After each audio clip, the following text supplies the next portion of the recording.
meus amigos, sejam todos muito bem-vindos a mais um vídeo do canal Terra Brasilis News. Hoje, sábado, dia 24 de janeiro de 2026. Tenho certeza que todos vocês ficam emocionados quando assistem imagens como esta. Eu fiquei. E que, obviamente, nós nos lembramos de Jair Messias Bolsonaro, o mito que inaugurou este tipo de manifestação patriótica, do verde e amarelo, enaltecendo a nossa bandeira, né? E talvez por isto mesmo, essas imagens se tornem tão representativas, já que desta vez mostra o trevo aí de Lusiânia, lá no sudeste do estado de Goiás, mas não com a presença do nosso ainda presidente do coração, mas com o garoto prodígio, o Nicolas, que já cometeu sim suas falhas de opinião, é jovem, né?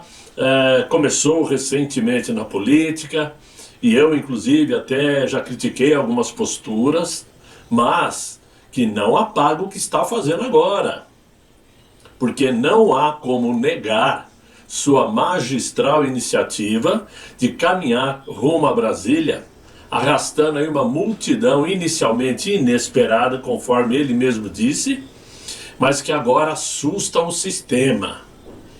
Aliás, hoje o Nicolas mandou uma mensagem em vídeo pedindo para que as pessoas não levem crianças e idosos lá para Brasília, porque ele está preocupado, que o ambiente está ficando meio perigoso.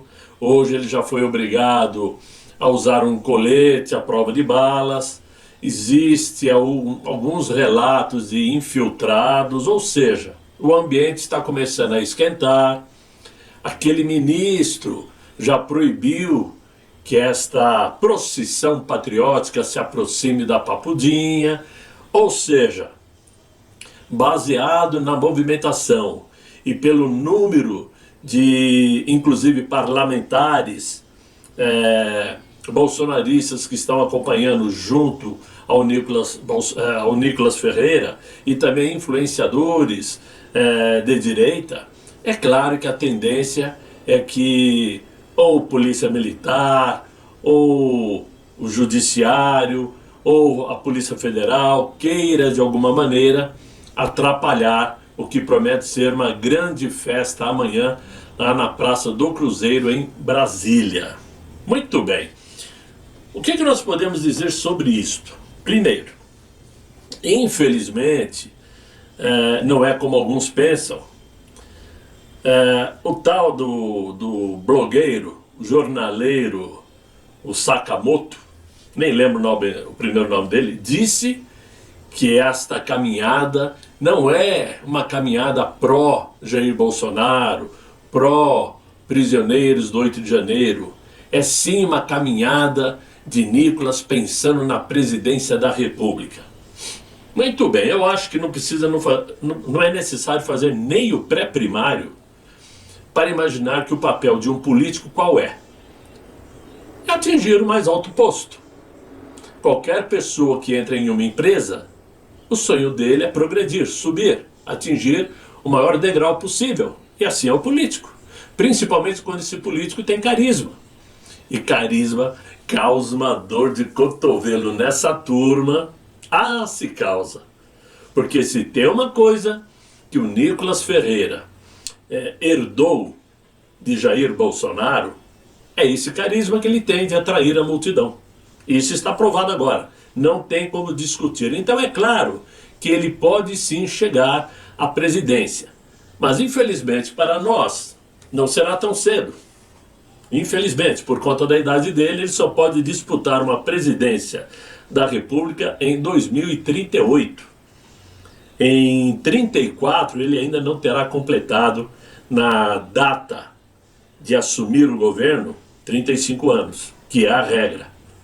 Ele completa aniversário no mês de março, só em março de 34 ele completa 35 anos, então não é possível. Mas, penso eu, que Nicolas tem todas as condições de disputar o governo de Minas Gerais agora e administrar o Estado por 8 anos, que dá certinho. Termina 2 mandatos em Minas Gerais e parte para a presidência da República. E certamente, se ele fizer isso, vai chegar fortíssimo para conquistar a cadeira do Palácio do Planalto. Porque o que ele fez, qualquer um poderia ter feito, mas ninguém pensou nisso. Ninguém teve essa visão, ninguém assumiu o risco, porque ele está assumindo o risco. Claro que está. Isso é visível. Está despertando uma raiva inacreditável, né? O pessoalzinho aí de PT e PSOL já estão querendo correr até o puxadinho do Supremo, tentando alguma coisa, tentando pedir aí que o Nicolas Ferreira perca o mandato dele, porque está insuflando a população, coisa aí do marido da Glaze, né? A importância dele é tanta que ele é mais conhecido por ser marido ou namorado, sei lá, da Glaze. Mas fato é que, com tudo isso, o nosso presidente ainda continua preso. Ele ainda está preso. E existe mais de uma centena de brasileiros que também estão presos ou estão em casa com tornozeleira eletrônica, tendo que se virar para saber como vai pagar uma multa que foi imposta por aquele ministro, sem terem feito absolutamente nada, sem contar aqueles que precisaram sair do Brasil. Essa situação permanece. Então, é claro que a imprensa aproveita, inclusive, o sucesso da caminhada do Nicolas para passar pano contra tudo de ruim que está acontecendo no governo federal. E nós vamos falar disso, inclusive. E temos que imaginar o seguinte: amanhã é um dia onde realmente tem que ser celebrada uma festa patriótica, uma reunião entre apoiadores de Jair Bolsonaro com palavras e ordens patrióticas, né? Sem procurar conflito aberto e declarado contra ninguém. Para quê? Para evitar que o pescoço de Nicolas Ferreira seja o próximo a entrar na guilhotina. Ele corre sim muito risco. O risco que ele está correndo é muito grande. Inclusive risco na estrada, onde nunca se sabe o que pode acontecer. Por isso temos que enaltecer, bater palmas e vibrarmos com esta iniciativa que pode sim ser adotada por outros parlamentares que se dizem patriotas. Tá? E isto é papel de parlamentares, porque são eles que representam o povo. Eles que representam a população. Por isso o Legislativo é conhecido como a Casa do Povo. E vamos esperar que isso resulte num sucesso aí magnífico, né? Agora, meus amigos, vamos falar aí sobre o que está fazendo a República Brasileira, né? Sobre tudo que está acontecendo entre os 3 poderes da República, situações onde os 3 poderes estão envolvidos e que, obviamente, está provocando uma tremedeira geral na Praça dos 3 Poderes, né? Porque a República está tremendo, sim, assistindo atônita e em cores a consolidação de um ecossistema onde a linha entre o público e o privado, né, simplesmente deixou de existir. Se misturou tudo. Imaginem vocês, caros espectadores, né, que o sucesso empresarial agora atende por um nome pitoresco: Resort Tayaya. Eu sei que vocês já ouviram muito sobre esse assunto durante a semana, mas talvez não ouviram em detalhes, passo a passo, como as coisas aconteceram e como essa trama se misturou entre pessoas de vários poderes. Esse empreendimento, por exemplo, do Tayaya, que oficialmente pertence aos irmãos do ministro Toffoli, operam uma engenharia digna de nota. Enquanto o luxo transborda nas margens da represa, a sede da empresa do Resort Itaiaia repousa humildemente em uma residência simples, no interior de São Paulo, em Marília, terra de Dias Toffoli, né? Mas a casa está em nome da cunhada, ou melhor dizendo, a empresa está no nome da cunhada, que mora em uma residência muito simples. É a modéstia corporativa, penso eu, que está servindo aí de fachada para um fluxo de influências que transformou o local em um verdadeiro QG do poder. Frequentada aí por Toffoli por quase 170 dias, com diárias pagas às seguranças, custeados, né, pelo nosso bolso, diga-se de passagem, porque ele é ministro do Supremo, nós que somos contribuintes, né? E essas despesas ultrapassam R$500 mil só para a segurança dele, que inclusive tem uma casa separada dentro do resort. É o retiro perfeito onde ministros, banqueiros como Daniel Vorcaro, André Esteves e o empresário Luiz Pastore, dono de um jatinho, inclusive, que leva magistrados à final de jogos de futebol, né? Com a presença, inclusive, de advogados, de bancos, de empresários fortíssimos e conhecidos, a tiracolo, né? Onde todos se encontravam para decidir, talvez, entre um drink e outro, os rumos do país.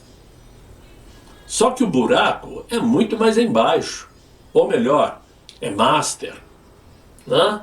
Porque depois que, sob suspeita de pressão fortíssima, isso é dito pela imprensa, de que Daniel Vorcaro estava sob muita pressão, prometendo fazer delação premiada, se não fosse feito isso, não fosse feito aquilo.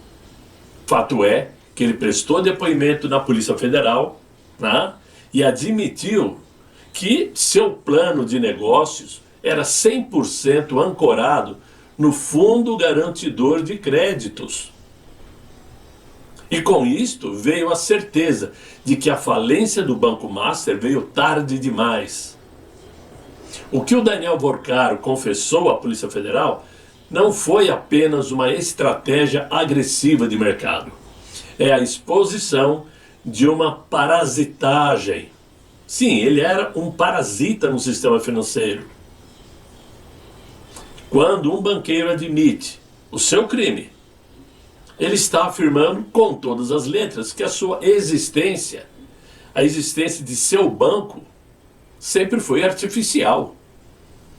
No sistema financeiro clássico, como eu até já expliquei em 2 ou 3 vídeos atrás, o fundo garantidor é o que eles chamam de airbag, né?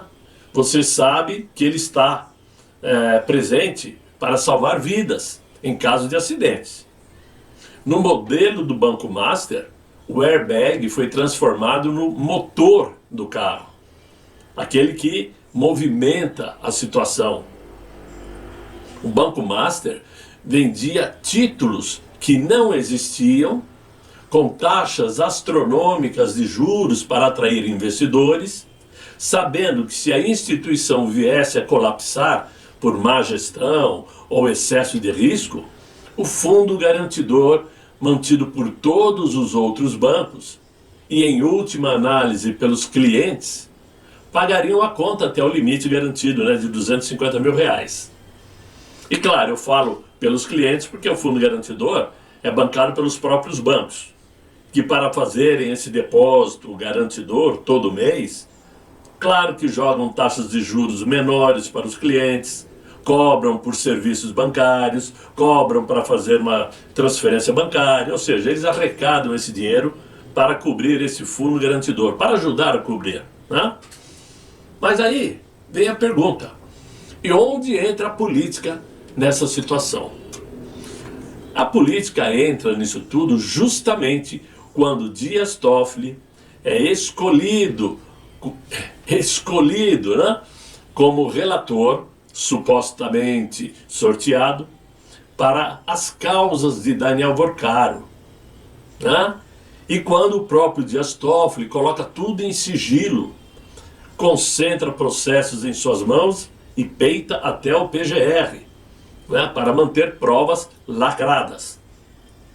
A blindagem institucional do Supremo também incomoda. Blindagem capitaneada por Edson Fachin, que é o presidente do Supremo no momento, e Gilmar Mendes, o decano, né, que começaram a agir como uma espécie de armadura de cerâmica, proteger o colega de qualquer estilhaço de transparência, tratando críticas legítimas como atentados à democracia, né? E talvez porque também tenham algo a perder com essa situação. Não querem que o povo fique sabendo o que foi descoberto, o que foi encontrado pela Polícia Federal. Muito menos o nome de quem está envolvido nessa maracutaia toda. Enquanto isso, para mostrar que ainda existem países em que se possa confiar, pelo menos um pouco, né? O Departamento de Justiça dos Estados Unidos já despachou agentes para o Brasil, pois o cheiro de queimado atravessou o Atlântico.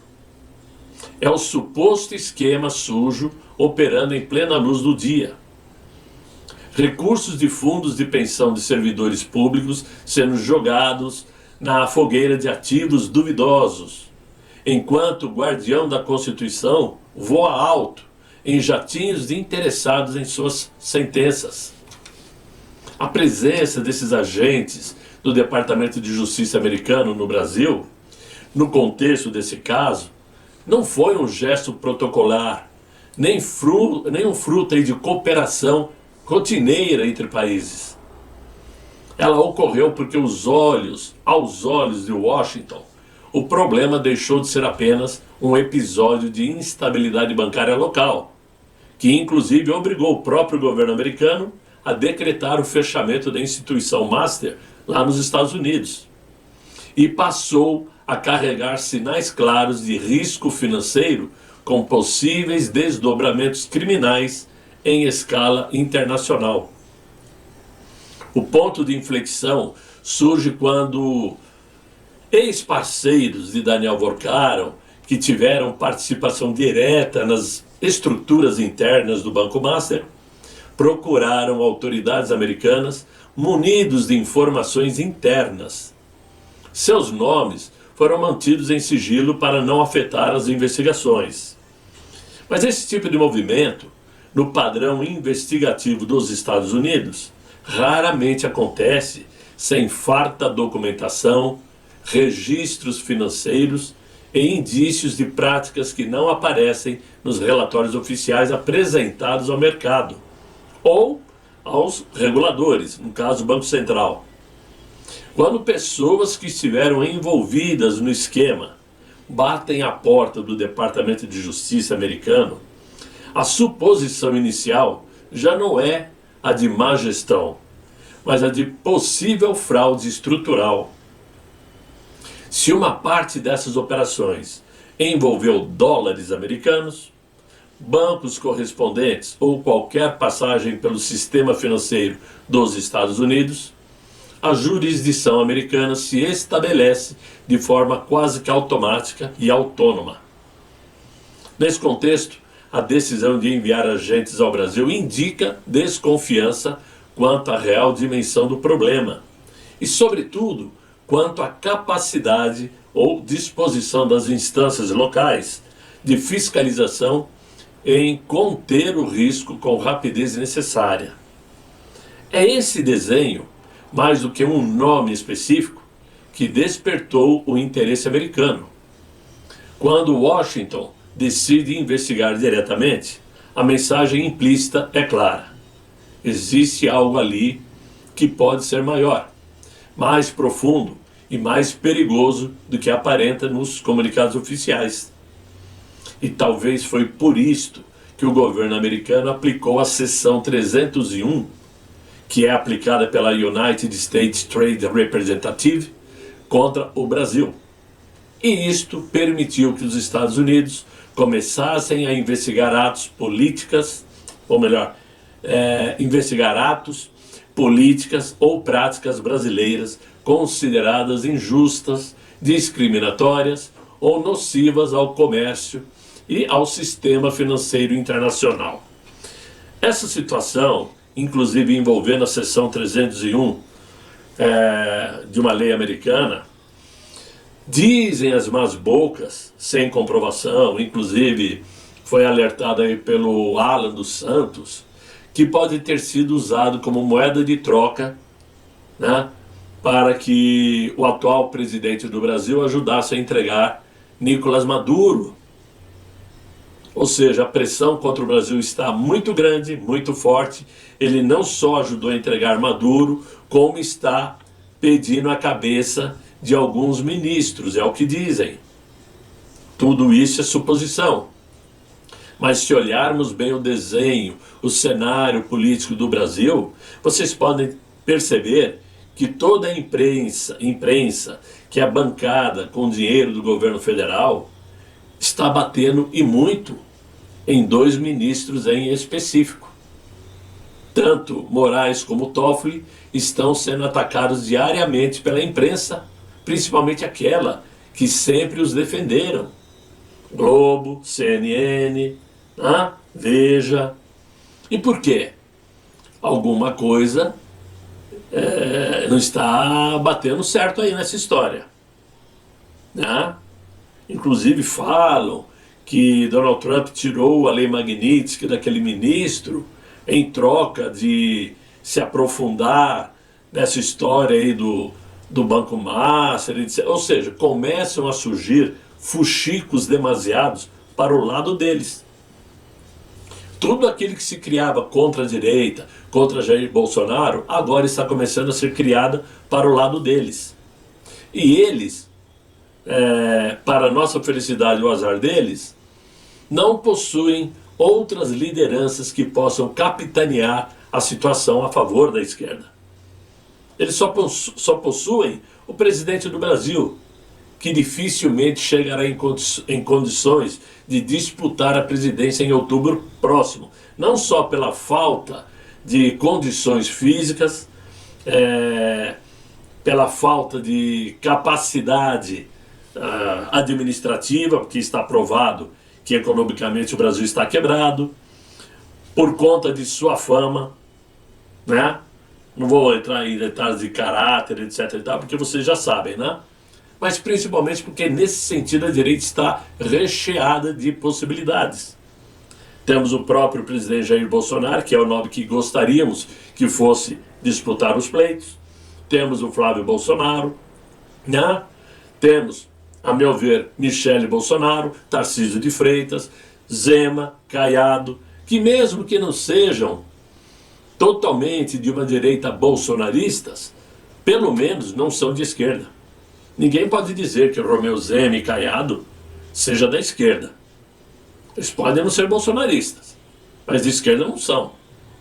E temos aí, claro, no futuro próximo, o próprio Nicolas Ferreira. E a esquerda sabe disto. Talvez é por isso que estejam preocupados e pensando talvez em barrar essa reunião que ocorrerá amanhã, se Deus quiser, lá na Praça do Cruzeiro, em Brasília. Espero que todos que possam estejam presentes, possam participar, porque é importante realmente o Brasil mostrar que a direita ainda está viva e todos capitaneados em mente pelo Jair Messias Bolsonaro, porque é por ele que essa caminhada foi iniciada pelo Nicolas. Vamos esperar até amanhã para ver o que acontece. Eu, infelizmente, não tenho condições de estar lá, condições físicas mesmo, não tenho condições de estar lá, e monetárias também não, mas tudo bem. Poucas pessoas têm condições de abrir mão de poucas economias para isto, né? Condições físicas nem todos têm, evidentemente, e sem contar que cada um de nós temos nossos compromissos também que não podemos abrir mão, não é isso? De qualquer forma, vamos torcer para todos que estiverem lá, e porque é o nosso caminho. Por isso eu coloquei o nome no vídeo de Marcha da Vitória. Tá? Eu acho que, independente do que acontecer, já foi uma vitória do Nicolas Ferreira a favor da direita brasileira. É assim que eu penso. Ok, meus amigos? Espero que vocês tenham gostado desse vídeo. Se vocês gostaram, deixem aí os likes, se inscrevam no canal, chamem seus amigos para me acompanhar, deem uma força ao Terra Brasilis News. Eu espero voltar amanhã com um novo vídeo, se Deus quiser, e Ele há de querer. Fiquem todos muito bem, fiquem com Deus. Tchau, tchau.